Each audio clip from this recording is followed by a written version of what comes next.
Now, can you explain to us how a tangible currency fuels economic growth versus a digital currency? Why are we better having tangible currency for the betterment of the country? Okay, so now what we need, so currency is a form of credit. What's productive for the economy is what you call secured credit versus unsecured credit. So MMT, where they talk about modern monetary theory, that is unsecured credit. That is where they're going to print money and give it to you to spend. Now, we actually did that in the COVID pandemic when the RBA printed $300 billion to pay people to stay at home and get brainwashed by the premiers by the hour. I kid you not. And yet again, where were our free market friends who said you can't print money out of thin air? Now, exactly. What I believe in is that, so you've got a balance sheet. On the left-hand side, you've got an asset. That's now either going to be represented on the right-hand side by debt or equity. So what you need to do is to make sure that we secure any form of volume control. So, when we expand the volume of credit in the system, if we've got, say, an asset of 20 million people, like we had in the year 2000, and we've now expanded that asset to 26 million people, we have to expand the credit in the system, right? That's just a fact of life. Now, the 1937 Banking Royal Commission quite rightly said, and it was the only true Royal Commission, the one just recently was due to corruption in banking, said if you want to, the central bank should be responsible for the volume of credit in the system.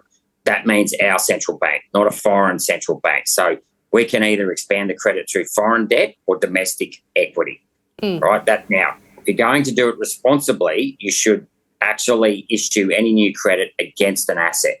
So if you're going to issue credit out of thin air, which is, credit is an arbitrary construct, you need to match it against an asset that comes out of thin air. Now, assets that come out of thin air are our rainfall, our sunlight, our soil, and as the words of our national anthem says, it's wealth for toil. Yes. So you take all those four ingredients and you can build a dam, you can build a power station, you can build a road, you can build a tunnel, you can build a port, you can build an airport, and you can build telecommunications. Those 7 sovereign assets are the only thing that you should issue credit against, right? That's how, and by building more dams, more power stations, better roads, better ports, you can increase the productivity of the country. So once you do that, that's the only government intervention you should have. But once you and then you sell that water to the farmers or you sell the electricity to the business, but by increasing, the number of power stations, increasing the number of dams, you're increasing supply, you're pushing down the price of these goods, right? Yes. So, and this is another way to fight inflation by productivity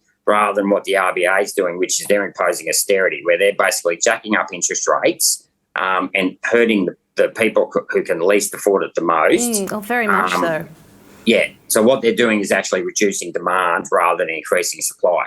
And if we're going to have more people coming to this country, we've actually got to expand the size of the economy, not shrink it. And that's why we've got to look at quantitative easing. It's been given a bad name over the years by the free traders yet again, but yet they say nothing when the foreign banks come in here and buy up all our assets. And of course, ironically, the other people have bought up all those infrastructure assets with the superannuation funds.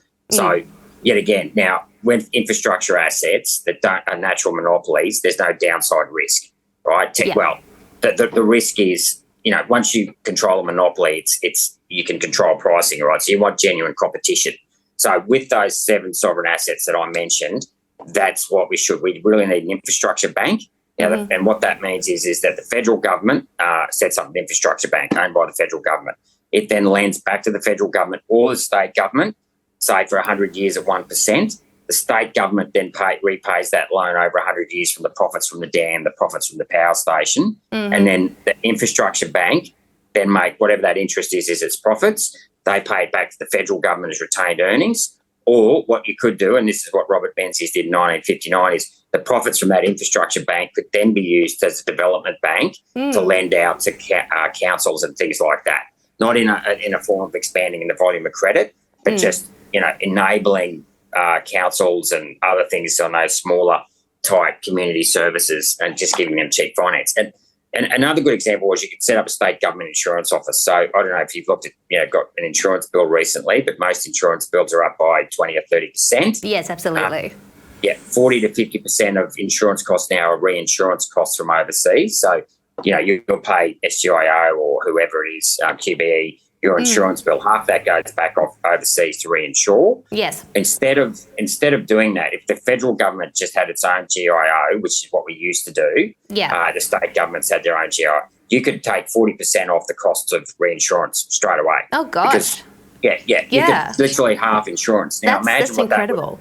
That would be so helpful at the moment, rather than this austerity that the RBA has been hurting Australians with. I don't know how. I don't have children yet, but I don't know how anyone who has children and is on a middle income and owns a house is feeding their families at the moment.